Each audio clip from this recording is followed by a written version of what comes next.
Hello, everybody, and welcome to Targeting Winners. Brand new episode. Today, we're going to be talking about the Sun Belt. I am Tim. As always, I am joined by Darren and Peter. Boys, how you doing? Pretty good, man. Pleasure to have you in town. I hope you're enjoying my dining room. And yes. And everyone will know if they're watching on YouTube, 10 minutes to 4 as we're recording this. Yes, indeed. Yes, indeed. Got it. His dogs are up here begging for treats. It's great. Everything's going on great. This feels right. This feels no one's peed correct. on the floor, so we're good. Not even me. I could do that if you'd like. All right. Well, we're going to talk about the Sun Belt today, but first we have some little housekeeping. We have a special announcement.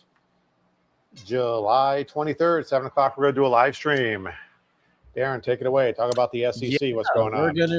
We're gonna do. I believe the plan is for 4 live streams, starting with this one on July 23rd. We're gonna save the 2 big boy conferences, the SEC and the Big Ten, for last.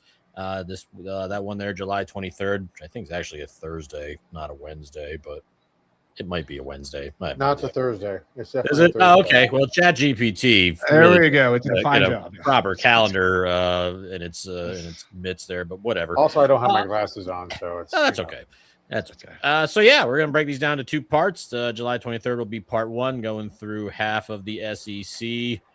I'm working on potentially having a guest for that show, but nothing concrete yet. A little bit deeper, not too much down, but go through the offenses, the defenses, our picks. I've got 3 bets that I'll be making shortly before we hit the air, because I think now that the SEC is up, I'm in like full degenerate mode. So I don't know about you guys. Pete, I know you love this conference. I'm sure you have at least 2 bets that you're considering. Oh, I'm sure I will. I haven't looked yet because it's a little far out. I'm traveling this week in Colorado, and I've been at altitude for days, and I'm exhausted because I've hiked a lot, but we're good. So outside of that, I mean, this one, obviously, SEC and Big Ten are my favorite conferences to play. Looking forward to diving in. I'll have a couple of bets in both conferences, more than likely. So can't wait to do them. Right. So shockingly enough, when you talk about the big boys, we're not talking about the Sun Belt, but we're going to talk about them today. Sun Belt is a pretty exciting conference, I think, if you're a fan of one of the schools in here. Any thoughts going into the 26th season offhand here, boys? Well, shout out to the Sun Belt for being probably the only geographically accurate conference on the planet. That is true. So, we can give them that. There's no like Northern Washington or teams from New Hampshire in here. So shout out to them. But yeah, always fun conference. Always, they don't call it the Fun Belt for nothing. So, got a couple strong favorites in the East. You got a big cluster of favorites in the West. The only conference that still uses divisions. But yeah, always interesting to bet because there's not a lot of info out there on these teams. So I'm gonna miss the divisions. Definitely gonna miss the divisions. I wish they would do that, but they're the only ones left that have them. So enjoy it while you can. Standard crossbear here. All right, let's go to Appalachian State. Over under 5.5 wins, plus 2,000 for the conference. Peter, let's start with you. Happy State, a team that surprised the shit out of Michigan some years ago. So very familiar with this team. Fascinating team in the conference because I think what we're going to see with this team is a little bit unknown, right? I mean, I think they're a contender, maybe. I mean, based on the name, based on their history and all of that. I mean, I'm assuming they're going to be tough because they have been. Depth, I think that they're in a position to potentially do something, although I'm not exactly that high on them specifically this year, but I think longer term, it's going to be interesting in this conference to see what they can do. The idea is this the same? I mean, because Appy State was dangerous for a while, right? And I just mentioned the Michigan thing, like that was bad, right? But they were a dangerous team for a while. I'm not quite sure that same dangerous team right now. I think they're a good-ish team, so they're a solid team. I think they could be dangerous within the division to beat some others, but I personally don't think they have a run at the conference championship here. I just don't think they're good enough for that. So I don't think they're bad. I don't think they're really good. I don't think they're as good as they were in the past. But then again, I think being here will help them, become good again, and I think it will be interesting. So longer term, I'm very interested to see what they do. Can't wait to see how they play later in the year. But as far as the bet goes, I don't have anything here. So those are my thoughts. All right, Darren. Yeah, this is apparently one of the most beautiful places to catch a college football game. So I'd love to be able to hit there someday and see that for myself. But like Pete said, not a lot coming back here. You got a Purdue transfer, Malachi Singleton looking to be your QB1 here. Your top 5 pass catchers all gone. O-line brings back 2 starters, but that's all of the offense actually bringing back. So I don't know what they're going to do offensively. Defensively doesn't look any better here. The secondary, all the stars in the secondary are gone. Your lead tackler's back, linebacker Colton Ferris. So that's certainly at least something to build around. Read an article, they were pretty banged up on the defense most of last year, so maybe that contributed to how they performed. But again, we mentioned the divisions here, so I kind of took a look at, despite playing the 6 teams in your own division, I took a look at who the other 2 opponents in the other division were. App State's got Louisiana Monroe and South Alabama, so those are certainly a couple games that they could steal. But that non-conference schedule, they go to East Carolina, they go to NC State. I don't see them being competitive in either of those games. I do have a slight lean to the under, even though the over 5.5 is juiced. But yeah, too many unknowns here. I'm not betting this team either. Agreed. Stay away. We're going to Arkansas State, the Red Wolves, plus 1,100 to win the conference. The win total is 6.5. Darren, we'll start with you with this one.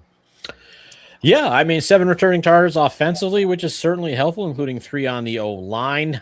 Trey Owens, Texas transfer, is supposed to be the QB. I have no idea who that is, so if you do, congratulations.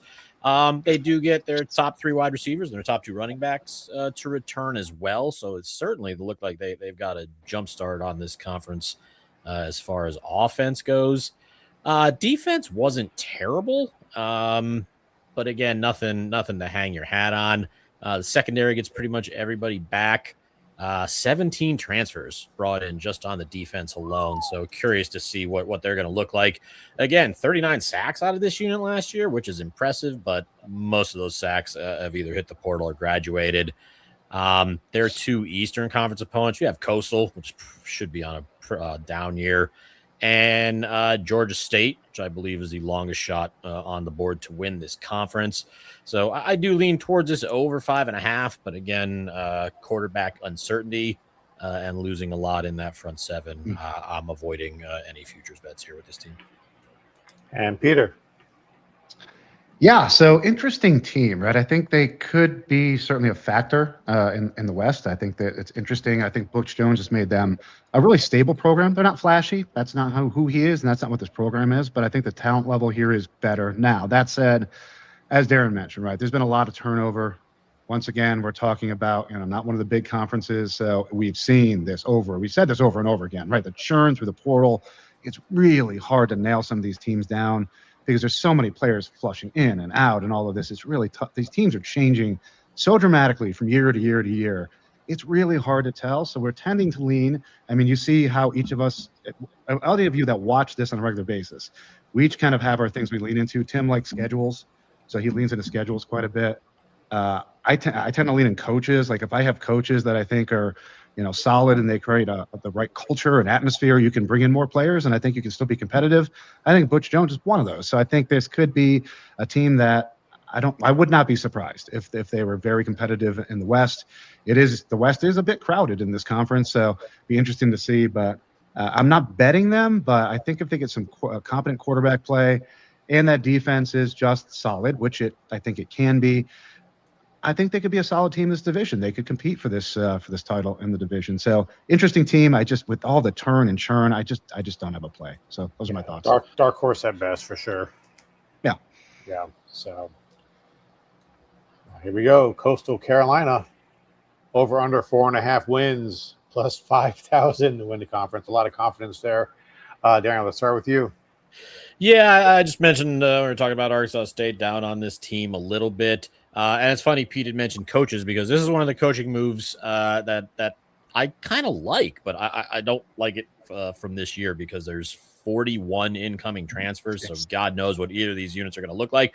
But I do like Ryan Beard coming over from Missouri State. He brings his offensive coordinator, Nick Petrino. How can you not trust a Petrino running your offense, for crying out loud? So I like what this team can be, but I just think with all the turnover, it's going to take them a year to figure things out. Missouri State did get to a bowl game, and they have not been an FBS team for very long. So I do lean towards the over here, despite all this turnover. Again, not high on this team, but I think that number is a little too low. The non-conference scares me a little because you're going to Delaware, you're going to West Virginia, and you're hosting Liberty. You're probably losing all of that, but the East Division is you've got two good teams, and like the other five are all beatable. So I wouldn't count out 4 wins there for them because I do like their coaching. But again, when half your roster is coming in from the transfer portal, they might be a week-to-week play after 3 or 4 games under their belt. But like the coaching hire, but not touching this team. But I do lean the over. I lean for the over. Peter.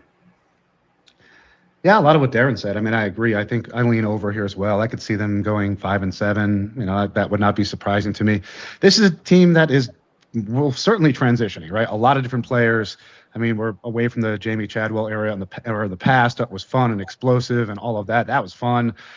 But we're starting a new culture, new program going forward. I agree. I love the coaching hire. So it's just going to take some time for, that rubber to hit the road, right? He just got here, and I think it's going to take time for this to change. So I don't think this team is collapsing by any means, but it is evolving, right? And so with the evolution, and as Darren said again, with so many changes with personnel, it's really hard to say what's going to be. The offense needs to be more consistent. Could they do that? I don't know, maybe. I think it's possible, but just with the coaching change, just the change in coaching over time here, and just the change in players, which is massive. Man, it's hard to tell. But I think with their schedule, a 5-7, 6-6 year, I could see. So that over is pretty enticing. I'm not playing it right now, but I would not blame anybody for playing it because I think it's there, and I think if you can get some good juice on it, I think it would make some sense. So look for a good number. If you're liking that over, because it would make some sense to lean to that over, but I'm not playing it right now. So those are my thoughts. A lot of agreeing here. I don't know if I like this. You want disagreement? Wait till the SEC when Pete and I go at it. Sure. I've already got a stat, a Gunnar Stockton stat that I'm just waiting to unleash on Pete, so him and I can go at it. I can't wait. It's gonna be good. I'm so looking forward to the 23rd. I can't even tell you. All right, we're going to move on to Georgia Southern. They are plus 3,000 to win the conference, and the over-under is 4.5 for the win total. Darren, let's start with you. Georgia Southern. Not a fan of this team at all. They do bring in an experienced quarterback, Max Johnson, who's been with like 11 different colleges in his 6 or 7 year career. But the problem is I have no idea who he's handing the ball off or throwing it to. They had a 1,000-yard rusher who's gone. They had a 1,000-yard receiver who's gone. This team ranks 134th in offensive returning production. For those of you unaware, there's only 138 teams in the FBS this year. The defense gets everybody back, but unfortunately that unit was awful. So they switched to a different DC. Maybe that helps, but I'm going to guess it probably doesn't. This was a super young team last year, which probably explains some of the struggles. A lot of freshmen and sophomores were in starting positions. Maybe that experience helps them a little bit. Again, the East, I guess they could beat anybody on any given day, but their 2 Western opponents, Louisiana Tech and Troy, they're not winning either of those. They're non-conference. You've got Houston at home, and then you go on the road to play Clemson and Jacksonville State. You're not winning any of those either. One of the last bets I did cross off, but I do have a strong lean to the under 4.5 here. And over to Peter. Yeah, I mean, this team, I have no idea. I think to me, this is one of the more difficult teams to handicap in this group. I have no idea. I mean, I tend to lean things. I could see 6 wins. I could see 5 wins. The schedule isn't really supporting that too nicely, so that might be a bit of a problem. But they could be good enough to do that. I think this is one of these teams that will look like one thing in September and a totally different team in November. I think it's entirely possible this could be one of those teams. So to me, it's just how quickly do they evolve into that November team? Right. If they can, go and stumble and have their pain and go through September and be ugly, and then in October turn it on, they could win 5 or 6 games. I would not be so shocked by that. If they don't, or if it's slow, I mean, 4 wins easily. I could see. I mean, I don't know. This is a tough team. I don't even know where to go with them. I think week to week it'll be interesting to watch them. because they could become interesting as we get further into the year for weekly bets. Just depending on how they're evolving and how that offense is gelling, if it does gel, which it could, right? As Darren said, you've got a guy coming in, a quarterback that seems to have been playing in quarterback here since 1975. So he's been around a long time. So I think he should bring some stability to the offense. Whether he doesn't have to be great, just bring some stability and they might be okay. But yeah, I don't know what to do with this team. So yeah, those are my thoughts. Mm-hmm. Yeah, I was leaning under myself for that way. All right, Georgia Southern to Georgia State. Again, 4.5 is the line for the win total over under, and they are at plus 15,000 for the conference champion. Peter, how much confidence do you have? This team is not competing for the championship, but that's okay because that's really not what they should be doing, right? This was a team that has been going through a significant rebuild, and I think it's continuing now. Do I think they might be on the right path? Maybe. I mean, this is a team that is drawing from the Atlanta recruiting base, right? This is a team that can draw some talent going forward. Now, can they keep the talent? Probably not, right? So the issue is come in for a year, be decent, maybe, and move along. That's the challenge for a team like this. But they are sitting in a hotbed of talent, which helps. So, they could, be dangerous at times, but this team right now is not very good. I think 4 wins is probably the most realistic thing that could happen. Heck, if they somehow get to 6, but I'm not sure it's ever going to happen. But if they could, that's a huge success for this team. I don't see that happening. I think they'll be somewhere around 4. So that 4.5 seems about right to me. Maybe 5, but yeah, I wouldn't expect a lot of that out of this team. But if you're a fan, I would hope to see continuous improvement with this team. So that's what I'd be looking for. So those are my thoughts. Yeah, I was leaning under. Darren, what do you think? Yeah, I have an underlean too, but this team's got despite having the longest odds to do anything in this conference, they have the quarterback that I'm actually kind of most excited to watch. This kid Cameron Brown only had like 3 or 4 starts last year, but on a terrible team, he had a 13-1 TD to interception ratio and ended up being second on the team in rushing, playing in like 4 games, which should give you some idea how kind of bad their offense looked. But I mean, there's not much coming back, but you do have 3 offensive line returning stars. They only allowed 18 sacks as a unit. So you've got an exciting young quarterback with a pretty solid O-line. So there's some promise there. The problem is this defense is possibly the worst defense. I mean, Pete, you're probably going to bet over on this team. I would say at least twice. But I mean, yes. If you're looking at defensive team stats in the Sun Belt, chances are you're going to see Georgia State at the bottom of most. Yards allowed, points allowed, only got 18 sacks as a unit, 3 picks and 3 fumble recoveries. You are not going to win many games with those kind of stats defensively. I do have a lean to the under here, but this is probably the one team that I just have a feeling like late October, early November, this is going to be one team that pulls an upset somewhere. And Cameron Brown kind of has his hey, I've arrived party, because I think they have something here. So hopefully he can improve on that. But just this defense is just so awful that I can't. I do have in my notes here, I lean to the under. But I also have in here over bettor's dream. So I think especially later in the year, as we get to like second half of the year, I think there's going to be really good over bets coming up with this team. Oh yeah. Right. Oh boy. James Madison. This is the odds on favor. They are at plus 230 to take down the conference. The over under win total is 8.5. Peter, let's start with you. Fun team, right? So Bob Chesney's gone. He's over at UCLA, but they brought in who I consider is a really good coach, and I think he's going to do quite well here. It's just Billy Napier. So excited for him in this spot. I think he's in the long term. He's going to be really good, and I think this team will be really good with him in the future. I think they're going to be good this year. The issue with it is there's so much transition. Obviously, when you have somebody like Billy coming in and he's bringing a lot of his players along with him, and Bob went, and there's just big shuffle going on with players just because you've got a really good coach leaving and a really good coach coming, and that kind of creates a whole lot of vortex of change in the middle of it. Now, these are good players coming both in and out, I think, because some of them are following Bob and some are coming with Billy. So it's interesting. I think that this is going to be a really good team. I think they're the odds-on favorite to win this conference, which would surprise me. They're not quite as strong as I thought they would be because of some of the players they lost.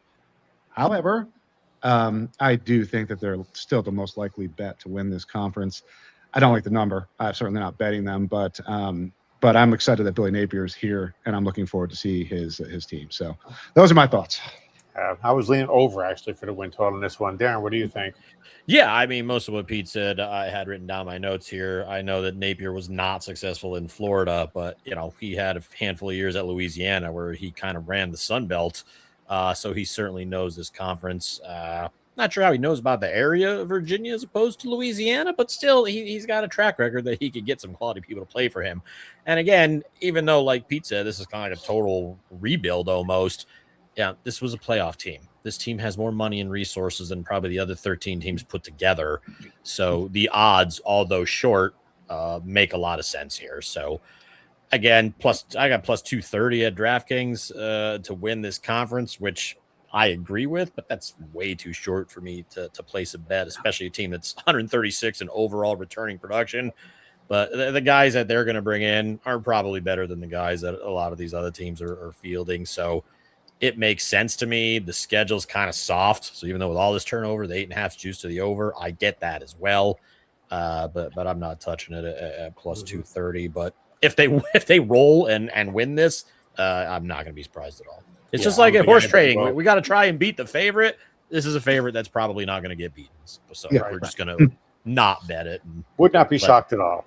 No. So the Raging Cajuns. All right, they are plus 850 to win the conference, and their over/under win total is 7.5. Darren, let's start with you on this one.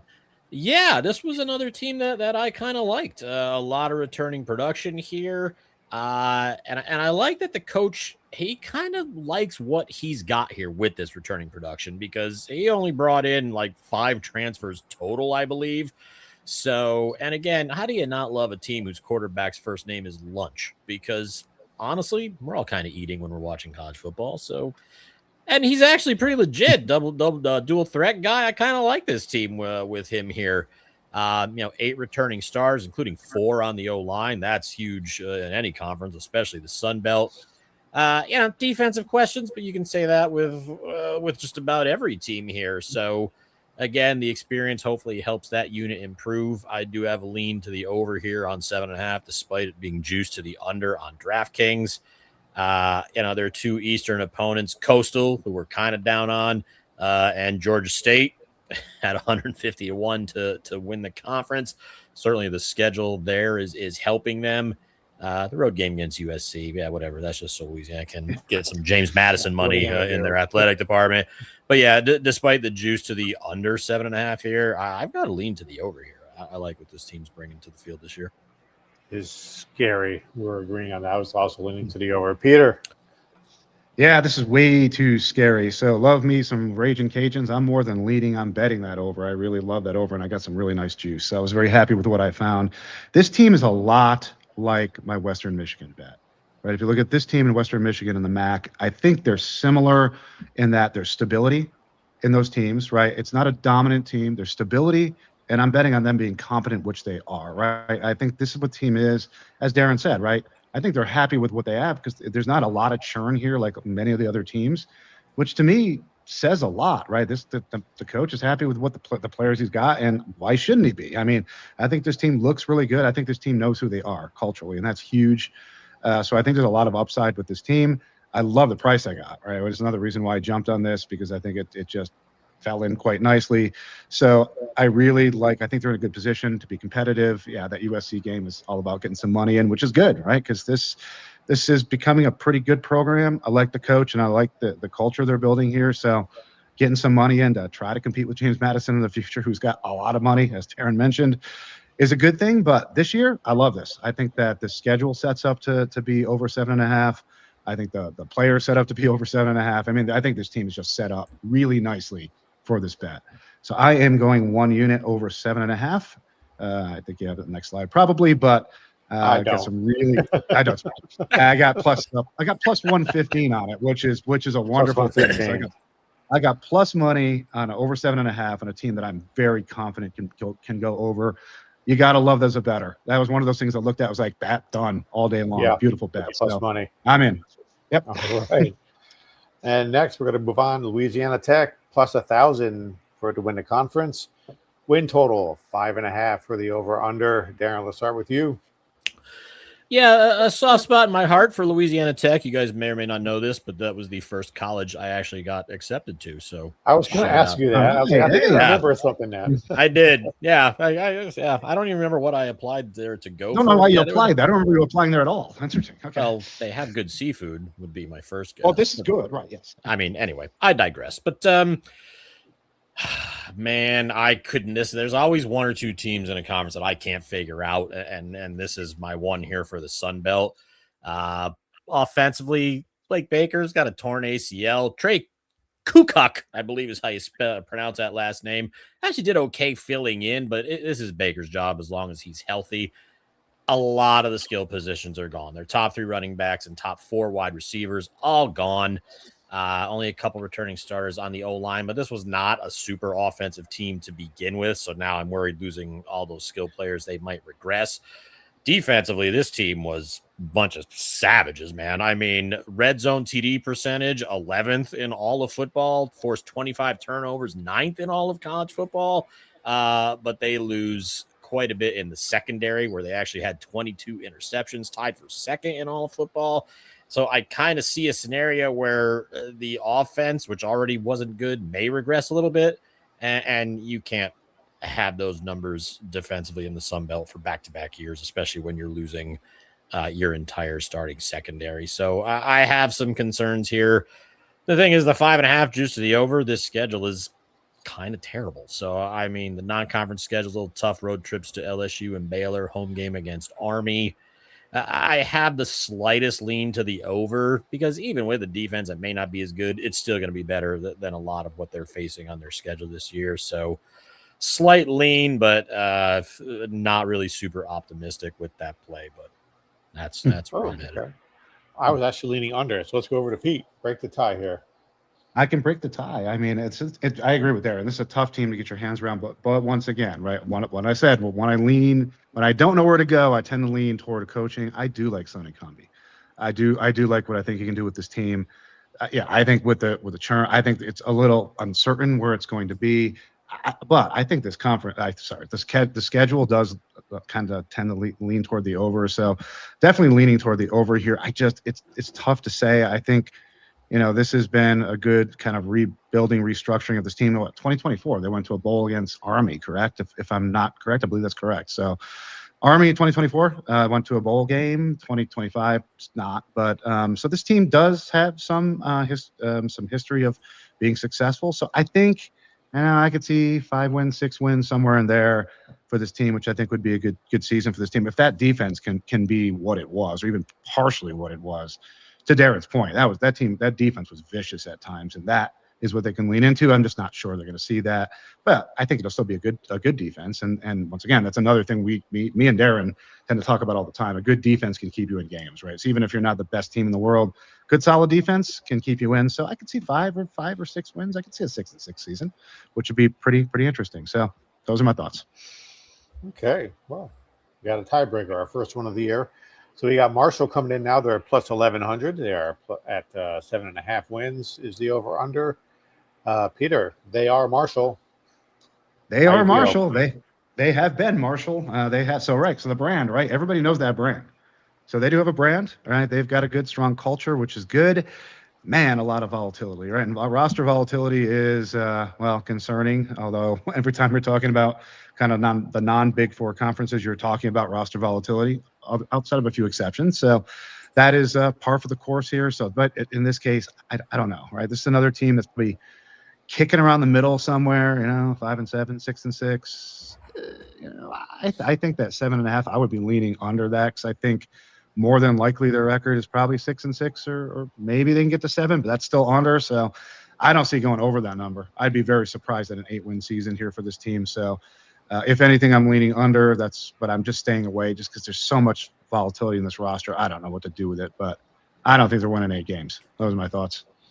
And Darren.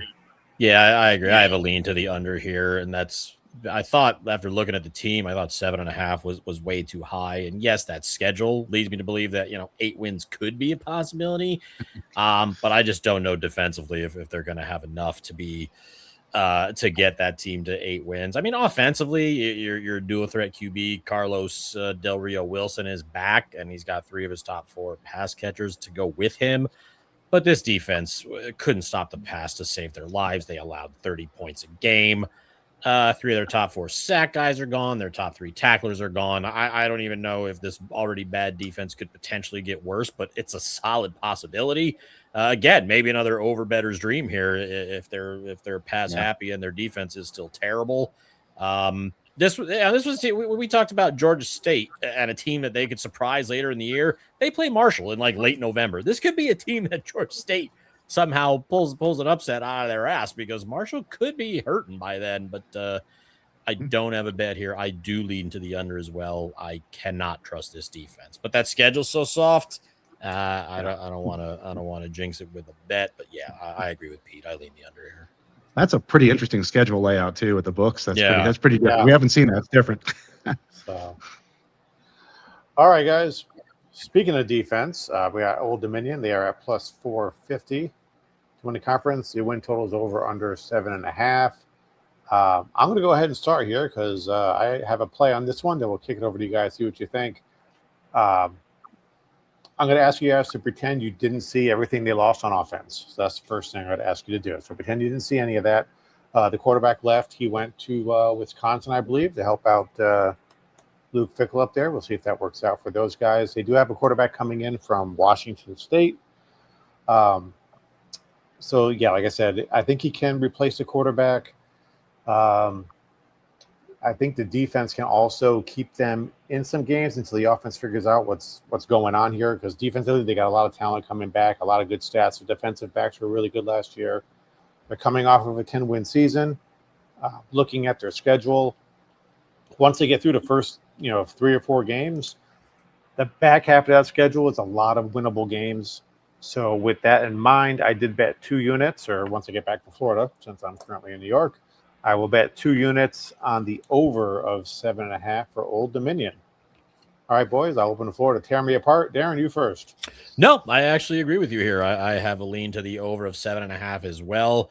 Yes, losing Colton Joseph is awful. I mean, wasn't he the guy that broke off like a 75-yard touchdown run against Indiana, like the first play of the year last year? What I remember him from, I think that's him. But you know what? The guy that should be replacing him, this Quinn Hennicle kid, I mean, he's basically Colton Joseph light. My dogs are barking, so my son must be home. Sorry about that. But, he did win a bowl game after Colton opted out. He does run just like Colton Joseph did as well. So I don't think they're losing a lot at the QB position. And I do like their defense here. I mean, they're losing a couple people, but what defense in this conference isn't? But 5 returning starters, pretty good in the returning production department. The 2 Western opponents, I'd like to see somebody other than Louisiana Tech and Troy, but I don't see a scenario where they lose both those games. They'll probably beat Louisiana Tech at home. I don't know how they'll do against Troy. I guess it depends if Troy's quarterback is healthy, which is always a possibility. He's not. The only non-conference issue is like the road game against Virginia Tech. But yeah, man, not to jinx your bet, bro, but I agree with this. I've got my notes a lean of over the 7.5 as well. Ooh, Peter. Oh boy! I mean, outside the fact that your dog doesn't agree with you because he chimed in. He has opinions. He's asked to be on the show, and I was like, "Sorry." Put him on the show. I mean, why not? Nobody. Anyway, yeah. This is a team that is no longer a surprise. They've established themselves. I think they have a culture, and now they really need to prove they belong, which I think they will. So this is a team that has been good, and I think will continue to be good. I think that 7.5 number feels low to me. Honestly, I mean, I can't see any reason not to. I think they're likely to win 8 or 9 games. They may be north of that, but I mean, I think very likely if you were to say how many games are they going to win this year, probably 8, maybe 9. Right? Either way, you're over. I don't with the schedule, with the talent, with the defense that's good. Love the coaching, love the culture they've established. This is a team that plans to be around and good going forward, which I expect they will be. So. Yeah, that just feels low to me. So I love an over bet here. I think that's a great bet. I'm all over that. So excellent. Totally on board. So you're screwed. Sorry. Yeah, okay. Pretty much. I would like to retract my bet. I was going to say, if you bet $50 on Old Dominion to go over, you lost $50 because Pete and I agree with you. Congratulations. So you're welcome. Wonderful. All right. Fighting Lopez is here. South Alabama plus 1,300. Try to recover the pieces after losing, God, I forget his name. Lopez. You can't forget Gio. Out of sight, out of mind. So Gio Lopez. Well, he's gone. Out of sight, out of mind. He's gone. So we got the over-under of 5.5 wins. See, they just went downhill. Haven't been the same since they lost. So plus 1,300 for the conference. Peter, start with you. That's probably the best thing that's happened to him in the last, I don't know, 18 months or so is Gio going away, because he was hot garbage for this team. He was terrible. He dragged this team down. I think this team was better without him. Honestly, I don't think this team is a bad team. If you look at the rest of their roster, I don't think they're a bad team. They're a middle of the pack team that, with good quarterback play, could actually be slightly better than that. With shitty quarterback play like they had, they're a cellar dweller, which they should be. So this is actually not a bad team. That 5.5 feels low to me, honestly. I see them as possibly a 7-win team, certainly a 6-win team. I think can absolutely happen here with the schedule. I'm not betting here, but if I had a lean, I'm leaning over on this, because I do think that this is a team that's better than they looked. Yeah, they're kind of a middle of the pack team, but slightly above middle of the pack. What does that mean? 7 wins? That's good. To me, that's above middle of the pack, and that's an over. So I would not blame anybody for betting the over on this team, especially when you get some really good number on it. I would definitely consider that, because they think they're a good team. Just, good, average, fine, but that speaks above that number. So those are my thoughts. Disregard the hate for Gio. Darren, go on.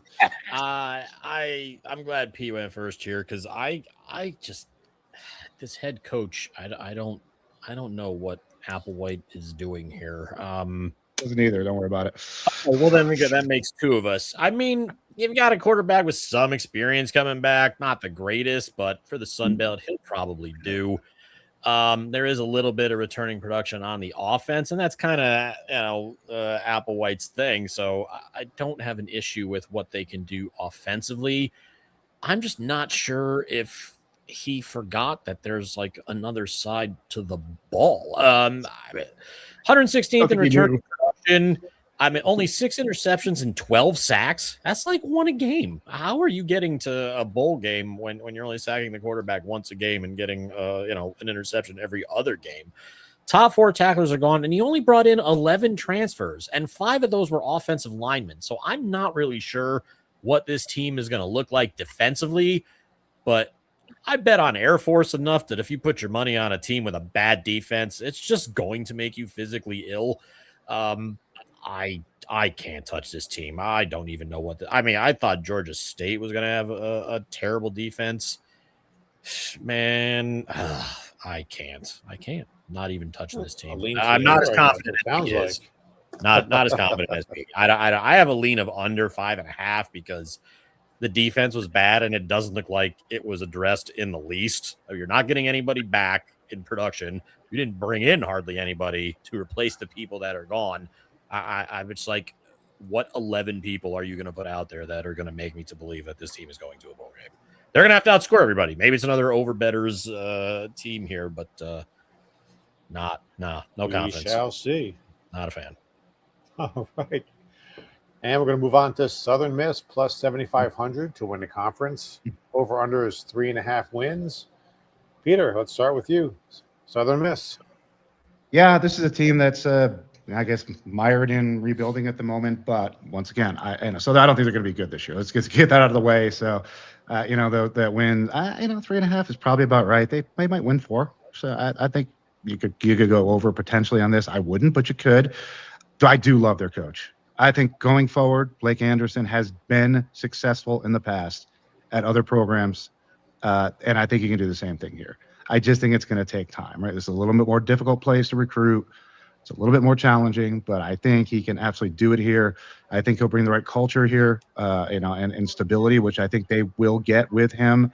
So I like the direction they're going for the future. And I said I love the coach, so I think it'll be a positive thing going forward. But this year they're in the midst of massive rebuilding, so I don't know what to do with it. So I'm out. Darren. Well, I'll tell you what to do with it, Pete, because I agree. Maybe in the future they're an interesting team. but they're named appropriately because for 2026, this team's going south and they're going to miss a lot. This team just looks like a train wreck here. No FBS team has less returning overall production than Southern Miss here. They're bringing back nobody. Ethan Hampton, an Illinois transfer, could be your quarterback if he can fend off 3 other McDonald's part-timers to get this job. A lot of FCS people coming in here. I'm not as high on Blake Anderson as you are, but yeah, Utah State, he did have some success before he got canned. We're talking about the schedule. They're in the West Division. There are 2 opponents in the East, James Madison and Old Dominion. All right, good luck with that. You got the 2 best teams in the entire conference on your schedule, in addition to already playing in a much tougher Western Division. You go to Tulane, you go to Auburn. 4.5 was juiced so high to the under. I actually took an alternate line here because I think this team is god awful. I got some plus 120 on the under 3.5 at DraftKings. This is like my least. Plus 7,400 I think is so low. It may come together in 2027, but there is nothing here that leads me to believe this team is winning 4 games in 2026. So I took the alt line with the plus money. I feel really good about this one. I bet under 3.5 at plus 120. All right. And let's keep moving on. We're going on to Troy. They're at plus 800 to win the conference. The over-under win total is 6.5. Darren, keep it going with you. I do like Troy. If they can keep a healthy quarterback, I think this team can win the West. Between Goose Crowder and Tucker Kilcrease, you've got 2 guys with experience. But Goose Crowder apparently gets hurt like as a hobby of some sort. I mean, he's just always seems to be injured, but at least they have a decent backup. And, we always told you in the Bankroll Management Show, know your backups. And in this case, I like what Troy's got at the QB position. Not a lot coming back at the skill positions, but you do bring over an offense coordinator from Tarleton State, who not only beat Army last year, they were the best offensive team in the FCS. So I kind of like, I know Pete, you bet on Troy quite a bit. They were not an over-better's dream, as offensively they were pretty stagnant more often than not. But I kind of like a healthy Goose Crowder and this new offensive coordinator working together. I'd love to see what this team can do here. The defense, which they're kind of known for, only 1 returning starter here and not a lot of returning production. So I think this may be a team that might regress a little defensively, but should certainly be a lot better offensively. Having James Madison as one of your opponents from the East, certainly not ideal. But I think this 6.5 is a little low. I'm not betting it, but I do have a lean to the over here. All right, Peter. Yeah, I could not agree more. I mean, this is, to me, one of the easier teams to talk about in this conference because they are solid. They continue to do the same thing every year, right? They compete every year. That's what their identity is. It doesn't seem to matter who leaves, who transfers, who graduates, what happens. They still seem to be competitive. I do like this team. The last couple of years, I've liked this. I do like this team a lot. I think that 6.5 is low. I think the schedule gives them a path to. I think they're going to win 8 games. So I think path to 7. I think 8 is absolutely in play here. This is Troy, after all, right? Let's not just forget who we're talking about here. This has been a really good team that can be and will be a really good team. Yeah, there's some uncertainty, et cetera, et cetera. That's with every team in this conference. Maybe outside of James Madison, outside of them, every team there's some uncertainty around. I would bet on Troy any day simply because they've been consistently positive for me. I will definitely be betting on them in the year. You can rest assured of that, but I just don't. I mean, so I think if you're thinking over, that over, if you can get a good number, especially I think 8 is probably where they're gonna land. So you should be able to get some good juice, right? Take an alternative line or something of that nature. So I would look around a little bit if you like this team, because I think if you take an alternative line, maybe over 7.5, you could probably get some good juice somewhere on that. And I would look around and see if you can find that if you like this team. I might do that myself later just to see what's out there. So those are my thoughts.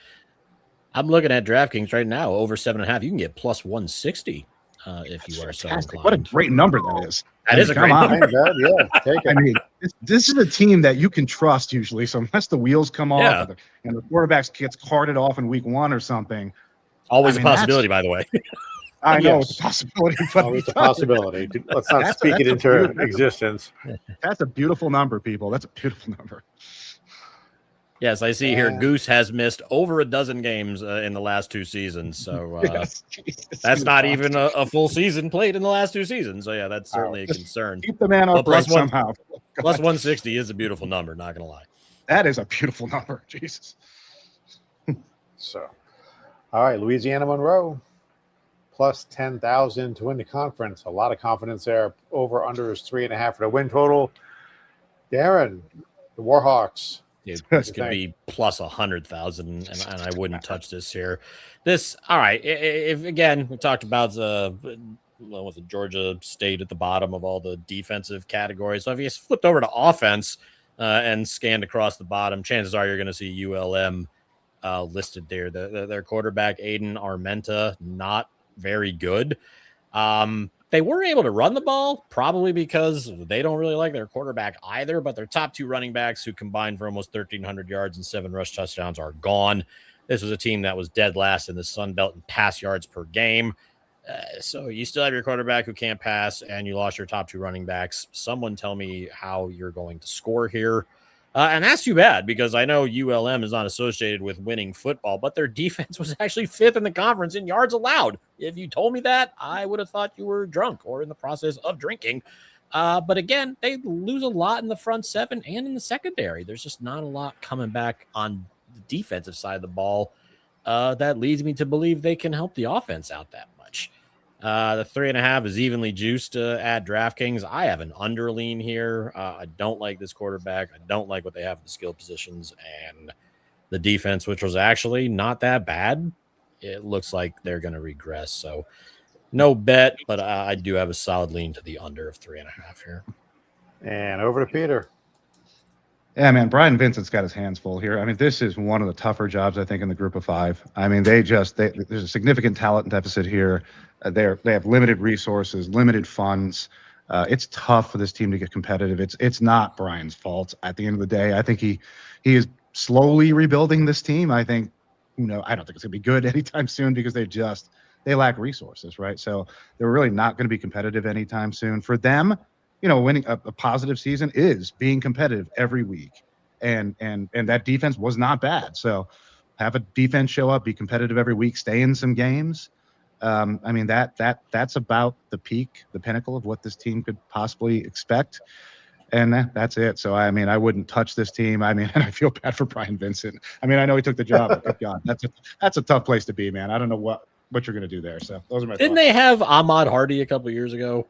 Isn't that where he came from? I believe they did. And then he went yeah. Yeah, and then they were like 5-1, and everyone's like, "Oh, they're back, they're back." And then they lost like their last 6 games and missed a bowl game, and it's kind of been all downhill from they're not back. They're not back. They're nothing to look back to. They were never good, really. So this is a team I used to play with when I was for college football on Xbox. This team. Try to build them, try to get them into the SEC and win it. The new college football game will be out in a matter of days, so you could certainly start your dynasty mode with UM. I think that'd be fantastic. Do that, right? All right, we're going to wrap this up. We've not bad for being on vacation here. What are we, 48 minutes in? All right, before we go, don't forget, July 23rd, we have our live stream at 7 p.m. for the SEC. And our bets for this week, I have 2 units on Old Dominion over 7.5 wins. Pete, what you got? The Raging Cajuns over 7.5. Got that plus 125, which I really, really like. And finally, Darren. I continued to be negative Nancy with, I believe, my 7th under win total bet so far in the offseason. Under 3.5, but at least a nice plus number, plus 120 on Southern Miss. All right, that's going to wrap it up. Thank you all for listening. We'll see you on the 23rd for our live stream. Have a good week. Enjoy your 4th of July.